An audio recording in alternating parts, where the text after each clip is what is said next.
We are here with Greg London, the master impressionist, as a matter of fact, and star of Iconman, Greg London. Greg, thank you so much for coming on the show, sir. I'm so proud to be on Pulse with you, man, with Connor Flanagan. This is terrific. Well, I want to congratulate you right off the bat, as a matter of fact.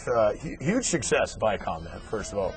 And for winning the Best Entertainer in Nevada Magazine's 2009 Best of Nevada Reno survey, as a matter of fact. Can you believe that? I mean, they had Donnie and Marie, they had the Bette Midler, and they choose me. And they choose wild. I think it was much deserved, as a matter of fact. We paid them, by the way. We paid everybody. Good money, as a matter of fact. There were like 12 people that voted. Well,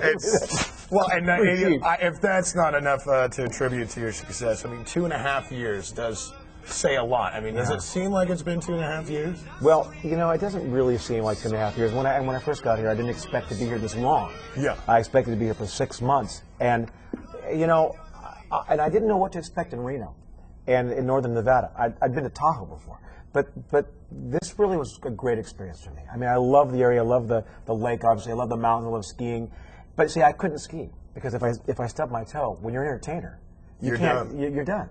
So I couldn't ski. I couldn't jet ski. I couldn't go on the lake, and you know, I mean, there's a million things you can't do as a singer. I couldn't even yell at a baseball game. At the Reno Aces game, I can't even yell. That's right. You have a voice to protect. Well, like you as a radio. I am a fragile individual. You're right. I have to be protected. So I'm looking forward to having a cigar, having a couple of weeks off. I only have a couple of weeks off. And that was what I was going to ask you. Yeah. Have you had a plan for your first? I mean, have you had your first thing that you're going to do when you actually get off here, the 28th, your last show? Yeah. Do you have an actual itinerary once you head out of town? Well, I do, because I'm going back home to Europe. But you're right. What have I been dreaming of doing after this show? And it's talking to my friends, going out for dinner, and staying out late, and having a couple of glasses of wine. I have not had much, because of this show, 5 nights a week, 6 nights a week. You don't do anything but focus on the show. And if I don't perform, and like the people you can see back behind me there, these people are all, you know, guitar players and keyboard players, then they're out of business. So I have to be on, and I've got to be able to do my voices and have a clear throat to do the Governor of California. You're going to get, and I hope that you don't get rusty, because obviously you're not going to be doing this for a while. And you said 2 weeks. No, I'm all out for 2 weeks, and then I've got gigs again in San Francisco, and we have a big thing that's happening in another casino that we can't talk about yet. We're very excited about. But we can say Greg London on tour. Greg London on tour, and I think it won't be Greg London. It will be Greg London. I like that. You just rename the show.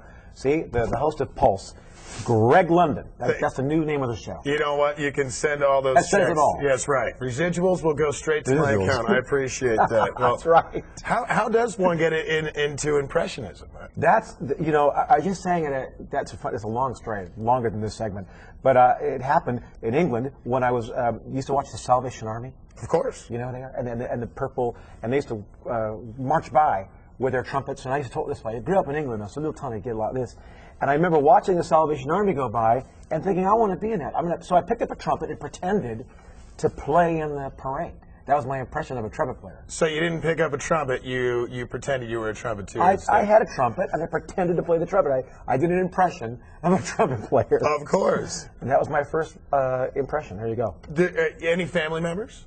Yeah. I mean, like son and daughter. Of course. Yeah, I've got a beautiful, beautiful son, Jason. He goes to school in Reno. Daughter that's doing, can I tell you a story? See, I've got lots of stuff. I had a daughter. This is really serious. This is going to blow your mind. Of course. Because I am so proud of her. I had a daughter born without a left hand. She was born with a left hand. And when I first met her in this earth, I thought, whoa, what's going to happen with my little girl? I got to tell you right now, she's 17 years old. She is number 11 in jumping horses in France. No kidding. This little girl who holds on with her legs as tight. You got a tear in your eye. This is a happy story. I know. This is a happy story.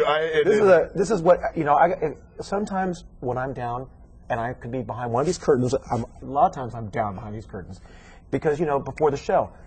And I think about her and what she's been through in her life, and I realize, you know, there's nothing you can't do in life. You can do anything you want to do. Of course. And she's got a very minor little thing compared to others that I've met because of this now because I work with charities that have major obstacles, and they can do it. You know, it's an amazing world. So do they do any impressions? Can they do what Dad does, or do they? My son can. My son's getting. Yeah, Jason is 15, goes to Bishop Minot.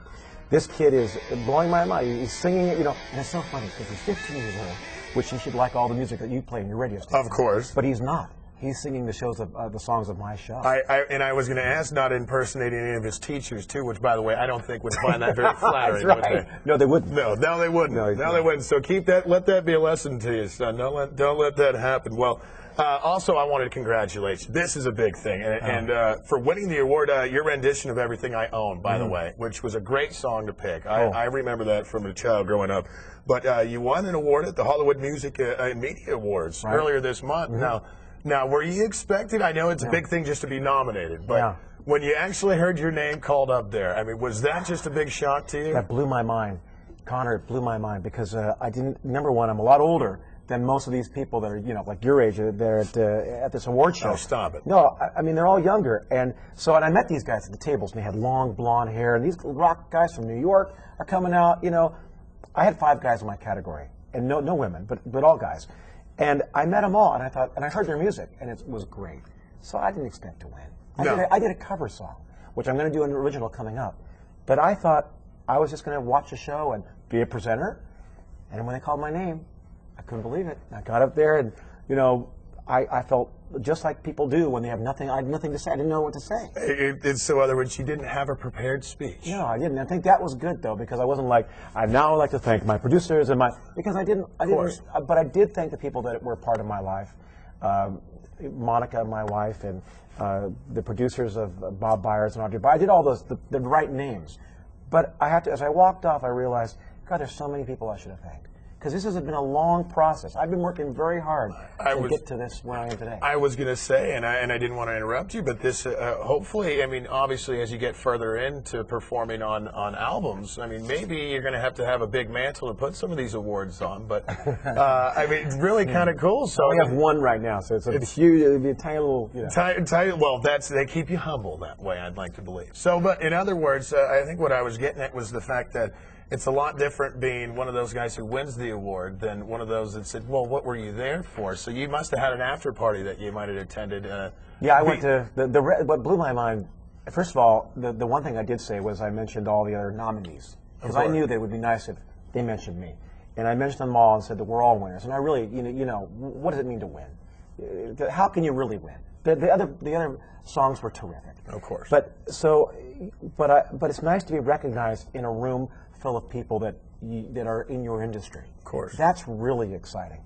And I did go to a couple parties, and I did do the red carpet thing, and you know, I had the models all around me, and for a moment, I felt like a real star. For a moment, and then I went back and washed my clothes. You are too humble, my friend. Too humble. You are a star. Don't ever forget. You're my man. Don't forget that, my brother. Of course. Greg, I want to say, you know, it has been a pleasure and much deserved. Everything you got, and thank you so much for coming on the show.